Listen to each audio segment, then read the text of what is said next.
안녕하세요, 노부장입니다. 지금 만드는 동영상은 네트워크에 대한 겁니다. 예전에 제가 유튜브에 집안 모든 방을 네트워크로 연결하는 것에 대해서 동영상을 올린 적이 있는데 아주 가끔이지만 그 몇몇 분들은 좀 많이 그 설명이 좀 난잡하다는 평이 좀 있어가지고 네트워크의 가장 간단하고 기본적인 내용만 어려운 부분하고 전문적인 부분은 다 제외하고 조금 설명을 곁들여서 앞에 그 기본적인 부분들을 보완해 보고자 합니다. 지금 보시는 부분은 컴퓨터의 내부 머더보드입니다. 기판이죠. 지금 보시면은 뭐 여기 지금 CPU도 보이고 옆에 뭐 여기 그래픽카드도 보이는데 예전에는 랜 카드라는 것이 있어 가지고 모든 네트워크는 랜 카드를 설치해야만 가능했는데 요즘은 보드에 이렇게 보시다시피 여기인데요. 지금 그 랜선을 꽂을 수 있는 랜 포트가 다 달려서 나옵니다. 그래서 그 랜 포트가 기본으로 내장이 되어 있죠. 자, 네트워크를 연결하기 위해서는 이런 랜 포트하고 랜선 같은 하드웨어가 필요하고 그 다음에 소프트웨어적인 설정이 필요한데 일단은 하드웨어부터 잠깐 좀 보여드리도록 하겠습니다. 지금 보시는 이게 지금 이게 보시면은 랜 포트가 두 개 보이죠. 요 랜 포트가 지금 두 개 보이는데 요게 지금 랜 카드입니다. 요거는 이제 내장형 별도의 그 랜 카드인데 이거 뭐 다른 좀 특수한 목적으로 나왔고요. 이런 식으로 옛날에는 랜 카드를 사용해서 여기다 설치를 했었습니다. 그리고 이게 지금 흔히 보시는 랜선입니다. 랜선을 이 랜선의 꼭지 부분을 여기다 이제 끼워서 이렇게 소리가 나죠. 이렇게 결합을 하면은 랜선이 연결된 겁니다. 그러니까 이제 PC에서 랜선은 연결이 됐고 반대편 선이 이것과 똑같은 반대편 선이 어디로 연결되는가에 따라 가지고 네트워크가 연결이 되고 안 되고 하는 거죠. 이 랜선도 두 가지가 있습니다. 여기 보시면은 여기 지금 끝부분이 약간 좀 투명하죠. 투명해 가지고 내부에 보면은 선들이 보이는데 총 8개의 선이 보입니다. 그 8개의 선에 대해서 그 순서가 다 있는데 양쪽 끝이 그 순서가 동일하면은 다이렉트 케이블이고 순서가 다르면은 크로스 케이블입니다. 예전에는 이런 그 선의 순서에 대해서 굉장히 엄격하게 따져서 설치를 해야 했는데 요즘에는 각종 장비들이 다 이런 부분들을 스스로 판단을 하는 장비들이 많아져 가지고 심지어는 PC에서 윈도우즈끼리 연결을 해도 자동으로 크로스와 다이렉트를 알아서 연결하기 때문에 지금은 크게 신경을 안 쓰셔도 될 것 같습니다. 다만 구형 장비들을 쓰신다면 거기서 좀 에러가 날 수가 있겠죠. 기본적으로 자 여기 지금 케이스가 이거는 지금 케이스가 없는 PC라고 보시면 됩니다. 케이스만 없는 거예요. 보여드리기 쉽게 여기 연결을 하고 이 반대편 끝을 또 다른 PC에 연결을 하면은 두 컴퓨터는 랜으로 연결이 됩니다. 다만 거기에는 약간의 설정이 좀 필요합니다. 그 설정에 대해서는 조금 이따 보여드릴 거고요. 이 네트워크가 어렵게 느껴지는 이유는 사실 전문적으로 들어가면 한없이 어렵습니다. 근데 그거는 우리가 일반적으로 사용하는 전기도 마찬가지죠. 전기도 뭐 삼상 따지고 다음에 뭐 특과부터 시작해서 저압까지 여러 가지가 있고 굉장히 알아야 될 전문적인 내용들은 많지만 일반 사용자는 그런 건 필요 없이 그냥 콘센트에 플러그만 가져다 꽂으면은 전기가 통하고 우리가 쓸 수 있습니다. 랜도 그렇게 간단하게 이해하셔도 일상적인 생활에서 쓰시는 데는 전혀 문제가 우리가 없습니다. 집안에 네트워크를 설치하는 이유는 사실은 대부분의 경우 인터넷을 사용하기 위한 거죠. 그런데 우리가 LG라든가 KT, SK 그리고 지역의 케이블 방송사에 인터넷을 설치해 달라고 요청을 하게 되면 딱 한 라인만 설치를 해줍니다. 그러면은 그 라인을 우리가 집 내에서 여러 가지 기기에서 나눠 쓰고 싶으면은 부가적인 장치를 해야 되는데 그게 네트워크를 이제 구성하는 거죠. 이렇게 생각하시면 됩니다. 자, 우리가 집에 들어와 살 때 콘센트에 전기가 들어오죠. 근데 그 전기도 외부에서 들어올 때는 하나의 라인만 들어옵니다. 그 하나의 라인을 두꺼비 집에서 각 방으로 나눠주는 거죠. 그 두꺼비 집 같은 역할을 하는 장치가 우리는 이 공유기를 쓰게 됩니다. 이 공유기에 집에 지금은 우리가 집에 들어오면은 그 두꺼비 집에서 각 방으로 전기 콘센트가 연결되어 있듯이 그 전기 콘센트 옆에 네트워크 선도 같이 매설이 되어 있습니다. 요즘 신형 아파트들은.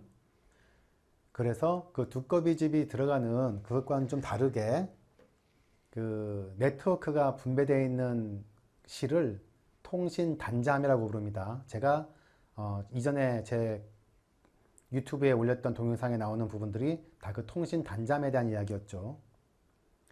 그래서 이 보시면은 공유기는 색깔이 다른 포트가 하나가 있고 그리고 색깔이 같은 포트가 나머지 포트는 색깔이 같습니다.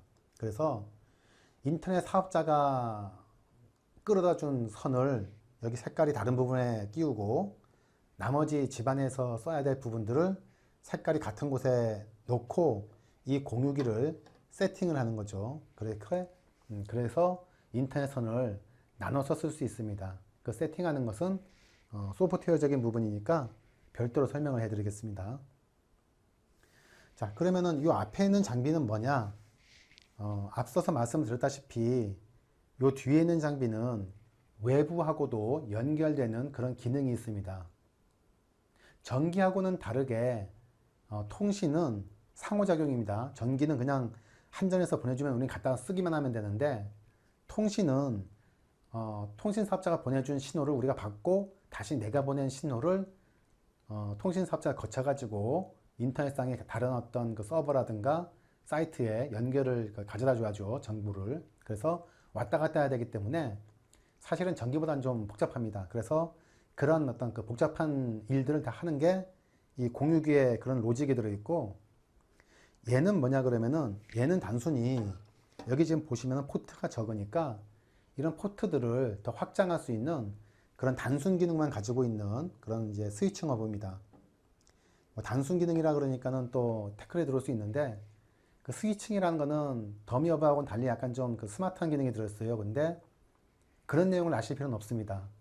그냥 얘는 신호를 나눠주는 기능, 얘는 신호를 나눠주기도 하지만 그 가장 메인 기능은 외부하고 내부 네트워크를 연결하는 게이트웨이 기능을 합니다. 그러니까 대문 기능을 합니다. 얘는. 그래서 여기다가 랜선들을 여기다 이렇게 꽂으면 되는 거예요. 이렇게 꽂으면. 자, 그러면은 다시 한번 정리해 보죠. SK, KT, LG 그리고 지역 케이블 사업자들이 주로 인터넷 사업을 합니다. 거기서 신청을 하면은 랜선을 하나 끌어다 주는데 그 랜선을 보통은 PC 하나라든가 이렇게 이어놓고 가버릴 거예요. 자, 그 PC에 이어놓고 간 선을 빼서 여기 지금 색깔이 다른 부분에 끼우고 그리고 그 PC에는 이제 여기 나와 있는 다른 포트들에 있는 그 다른 포트들에 랜선을 연결을 한 후에 남는 포트들에 대해서는 다른 방이라든가 뭐 이런 데다가 랜선으로 연결해서 인터넷을 나누어서 쓸 수 있는 게 네트워킹을 하는 이유입니다. 집에서 말하는 겁니다. 집에서 사무용이 아니고. 자, 그래서 뭐 OSI 실기층이니 뭐 핸드쉐이킹이니 뭐 굉장히 여러 가지 복잡한 개념들이 많이 있는데 그런 것들은 전문적으로 공부하실 분이 아니시면은 알아봐야 의미도 없고 쓸데도 없습니다. 왜냐? 요즘은 대부분의 어떤 그 소프트웨어나 하드웨어들이 굉장히 발달해 가지고 대부분의 부분들을 소비자가 알지 못하는 새에 다 자동으로 조절하기 때문에 뭐 그런 것들은 지금 보시는 화면은 마이크로소프트의 엣지입니다. 윈도우즈 10이고요. PC하고 공유기는 PC에는 뒤에 랜 카드에다가 랜선을 꽂았고, 그러니까 이제 보드에 있는 랜선을 이제 연결을 했죠, 보드에. 그리고 공유기에다가도 그 색깔이 다 동일한 여러 개 있는 포트 중에 하나에다가 그 PC에 꽂은 랜선의 반대편을 꽂았습니다. 그러면은 사실은 이제 뭐 여러 가지 세팅을 다시 해야 되는데, IP 주소라든가 뭐 여러 가지가 있는데, 통상적인 그 요즘의 공유기들은 다 자동으로 일단 주소를 뿌려주는데, 그 주소를 어떤 주소를 뿌려주는가는 설명서를 좀 읽어보셔야 돼요. 그 공유기 설명서. 자, 여기 지금 그 웹브라우저에 켰는데, 웹브라우저는 뭐가 돼도 상관이 없습니다. 통상적으로는 이제 크롬이라든가 뭐 익스플로러, 그리고 뭐 엣지 이런 게 되겠죠. 주소창에다가 192라고 쓰고 점을 찍고요, 168이라고 치고 점을 찍습니다. 그리고 만약에 가지고 계신 게 공유기가 IP타임 제품이면은 여기에 0.1 이렇게 들어가는 게 기본 세팅이고요. 네티스라면은 1.1 이렇게 치는 게 기본 세팅 값입니다. 제가 지금 예제로 시험을 아까 그 시험해드리는 아까 동영상으로 보여드렸던 그 공유기는 네티스 제품이기 때문에 1.1로 접속을 하겠습니다. 자, 그러면은 이렇게 나오는데 당장 이렇게 안 나올 수도 있어요. 왜 그러냐면은 서로 커뮤니케이션 하는 시간이 약간 필요할 수가 있는데, 그 요즘은 이런 공유기들이 세팅이 굉장히 자동화가 잘 되어 있기 때문에 제가 지금 설명드리는 것하고는 다르게 그냥 그 설명서대로 그대로만 하셔도 쓰시는 데는 아무 문제가 없습니다. 다만 지금 제가 여기서 보여드리는 거는 약간 더 나아가서 좀 보여드리는 건데, 지금 네티스 같은 경우는 이렇게 접속이 됐죠. 고급 설정으로 들어가시면 여기 있는 고급 설정에 나와 있는 부분들은 대부분들은 다 모르셔도 됩니다. 꼭 아셔야 될 부분들은 여기서 무선만 들어가시면 돼요. 무선. 유선은 어차피 유선에 연결하기 위한 포트가 집 안에 있기 때문에 누군가가 그 집 안에 침입하기 전에는 연결하기가 어렵죠. 근데 무선은 집 밖에서도 신호만 잡히면 접속하기 때문에 이 무선은 꼭 설정을 해 주셔야 합니다. 무선에서도 설정하셔야 될 부분은 딴 건 필요 없고 무선 보안만 가시면 됩니다. 무선 보안으로 가시면은 이 화면은 지금 저는 네티스인데 뭐 IP타임이 됐든 뭐가 됐든 다 동일합니다. 거의 비슷한데 무선 보안 방식이라고 있습니다. 여기서 여러 가지가 많이 나오는데 이렇게 제일 긴 거 선택하시면 돼요. 그리고 여기 지금 보시면 인증 방식은 뭘로 해라, 암호화 방식은 뭘로 해라 다 나오죠. 이런 식으로 다 지금 세팅이 기본값이 되어 있습니다. 그리고 기본값이 안 되어 있으면 설정을 이렇게 그림처럼 해주시면 되고요. 보안키는 이거 지금 제가 원래 없던 건데 이렇게 되어 있습니다. 근데 아까 방금 테스트하면서 방금 넣었던 게 1, 2, 3, 4, 5, 6, 7, 8이에요. 근데 화면 캡처한 게 캡처가 날아가 버려 가지고 다시 캡처 중입니다. 이 보안키는 뭔가 그러면은 여러분이 카페 같은 데 갔을 때 카페에 무선 인터넷을 쓰고 싶다 하면은 뭐 주인장한테 물어보거나 혹은 이제 카페 어딘가에 써 있죠. 이 카페의 무선 인터넷 암호는 뭐뭐뭐입니다. 그 숫자를 카페 사장님이 이런 식으로 들어가서 설정해 준 겁니다.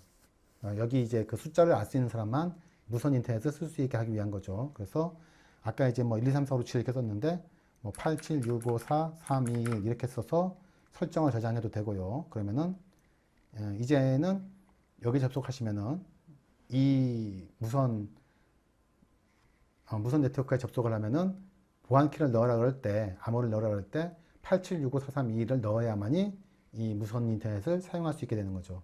나머지는 아무것도 필요가 없습니다. 뭐 맥 주소를 통한 뭐 고급 보안이니 뭐 이런 것들이 있는데 그런 거 하시려면 되게 복잡해요. 일일이 그 맥 주소 읽을 줄 알아야 되고, 그리고 이제 그것도 각각의 기기에서 다 들어가야 되고, 뭐 그 외에 여러 가지가 있는데 그것들을 다 설정하기는 너무 무리고, 그리고 기본적인 부분으로 아까 여기 공유기 상태 뷰어로 갈게요. 상태 뷰어로 가시면은 여기서도 뭐 내용들 다 아실 필요가 없습니다. 내용은 다 아실 필요가 없는데 하나 뭐 좀 볼만한 것들은 여기 무선 동작에서 아까 예, 무선 네트워크 이름이 네티스로 되어 있죠. 요거는 이제 앞에서 바꾸셔도 되고 설정해서 설정이 아니네요. 뭐 하여튼 어디선가 바꾸시면 됩니다. 어디 뭐 여기 넣는 게 있는데 뭐 이게 다 눌러봐야겠네요.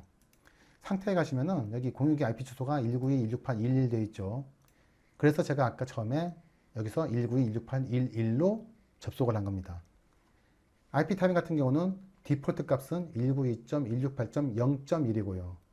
이 값도 다 바꿔줄 수가 있습니다. 뭐 보안을 좀 더 하시겠다 싶은 분들은 이 값도 바꿔주죠.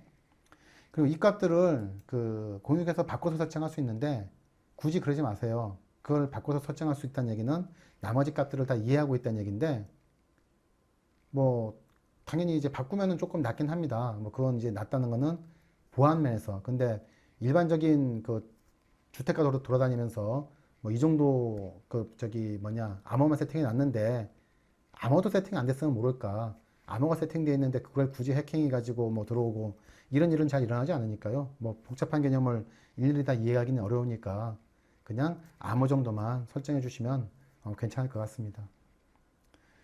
자, 설명이 너무 간략해 가지고 사실은 따라 하시면서 너무 이해가 안 되거나 혹은 뭐 설명이 너무 날아가는 거 아니냐 하시는 부분이 있을 수 있는데 궁금하시는 부분은 댓글을 달아주시면 제가 아는 범위 내에서는 보완해 놓도록 하겠습니다.